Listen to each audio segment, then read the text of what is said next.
Hi guys, I hope you are well. This is a elevation with tarot reading for the Gemini full moon and eclipse. I am all about reading to improve your life and better your life. So taking action from things that you resonate with in these readings and being able to move forwards and elevate your life with that information. Keeping in mind that this is a collective reading, so whatever you resonate with, stick to it. If you don't, let it go. It's absolutely fine. So this can be for sun, moon and rising signs of Aries. If you are interested in any of my products and services, you can see my website below. So let's begin with asking, what narratives do we need to address at this time or release? Because with the Gemini full moon, we're really looking at creating a new story, especially when you link it with Sagittarius energy, which we are currently in at the moment. So we're really looking at what new stories we want to bring in, which means we can release any of the old stories that no longer serve us.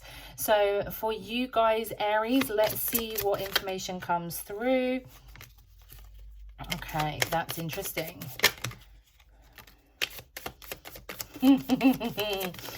Right, this is super interesting already. Okay, so you can probably see that there. That is the Devil card.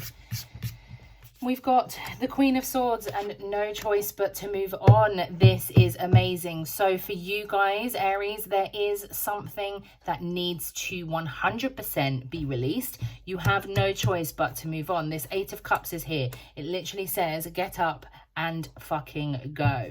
Okay. With the Queen of Swords, we're really talking about clarity and decisiveness.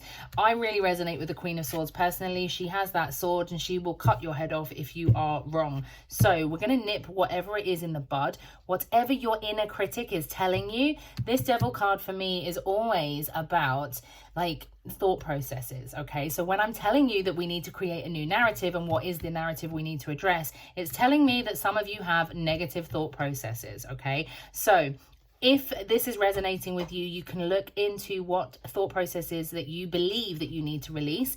It could very well be around money because we have a Pentacles on the table. It could very well be around work environment, sharing your money, or working with or alongside other people, because this card does represent teamwork. So that in mind, let's ask, what are the blocks in relation to this? So what blocks do we need to know for Aries, please?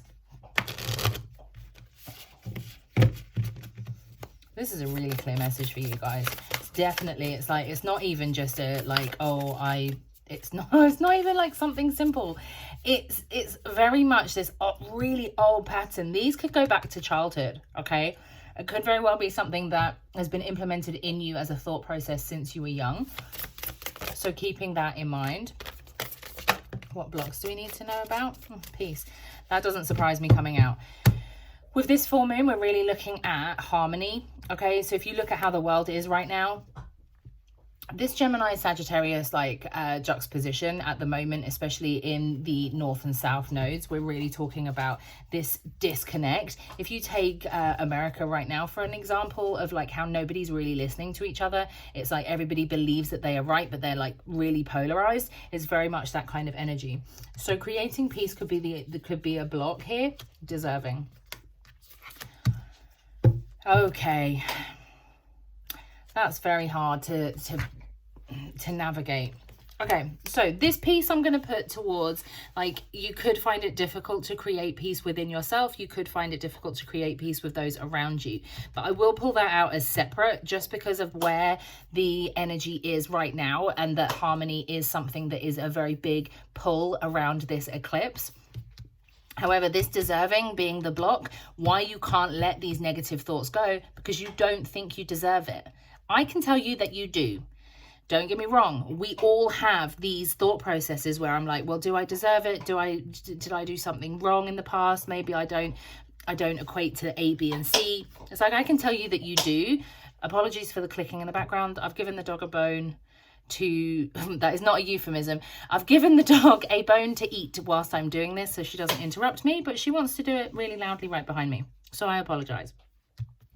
But we're really, as I say, talking about deserving, and looking at why do you think you don't deserve it? That's what I want to know. Like, why? There is nothing saying that you don't deserve it other than that inner voice. That inner voice is that devil, okay? So what you can do is really address that.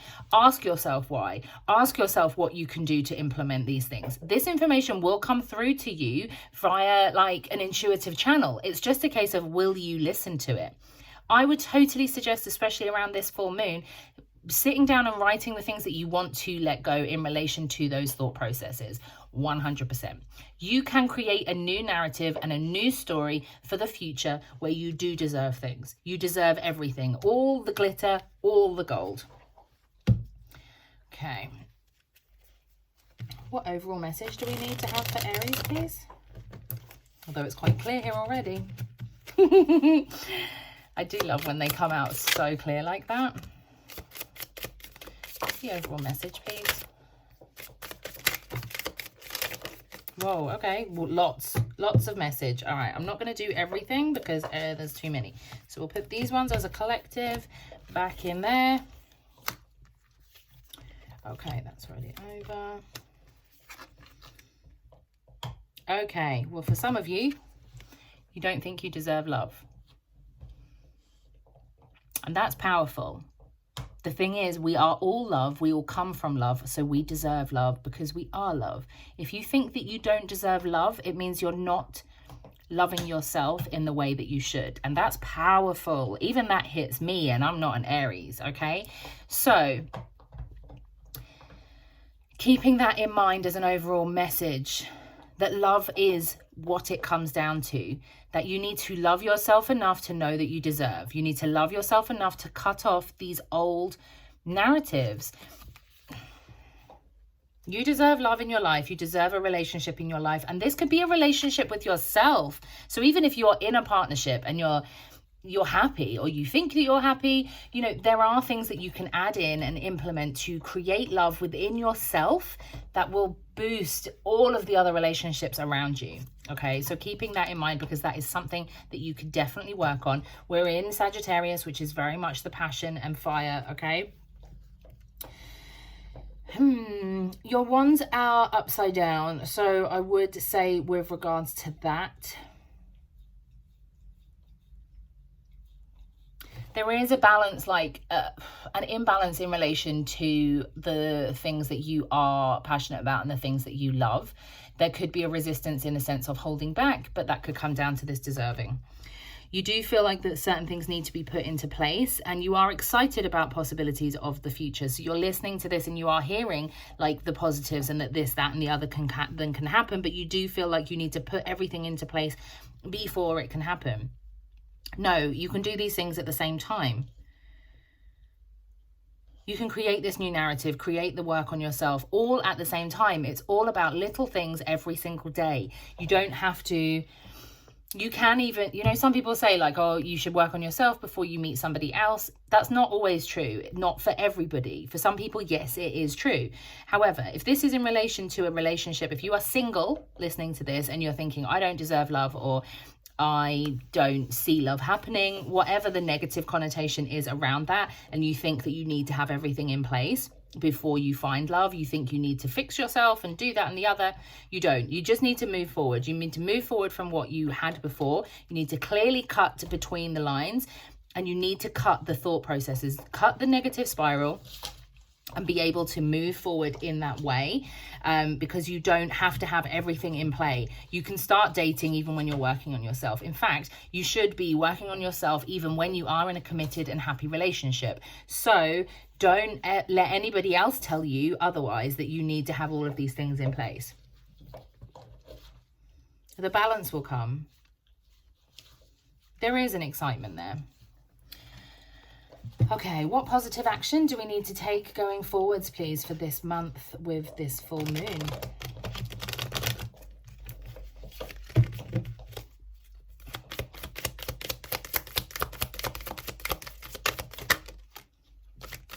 Chop wood. Get to work. They are not messing around with you. Observe. Look into yourself. Look at anything around you. Look at the situations. Look at where you've been to be able to see where you want to go. Okay, I will say that for sure. That is definitely a positive action to take. If you are a journaling type, I would journal on the questions of why and what. What is it that's got me here? Why do I feel this way, etc. Keep doing that continually. Some days the answers will be different. That's fine. Chop wood. For me, we're really talking about just getting to work. Chop the wood, sweep up. This is like a home setting here. It's like if you want the fire to be roaring in your house, if you want that Sagittarius fire energy, and, you know, you need to chop the wood, you need to do the work. So do the work. It's as simple as that. We can avoid things as much as we want, but at the end of the day, we have to go through the effort, the energy to get to the place of happiness and joy and really and truly of our heart's desires. So that is what you need to know for this month, Aries, and I do hope that resonates with you. Feel free to comment, like, and share as always, and I will see you in the next reading, guys.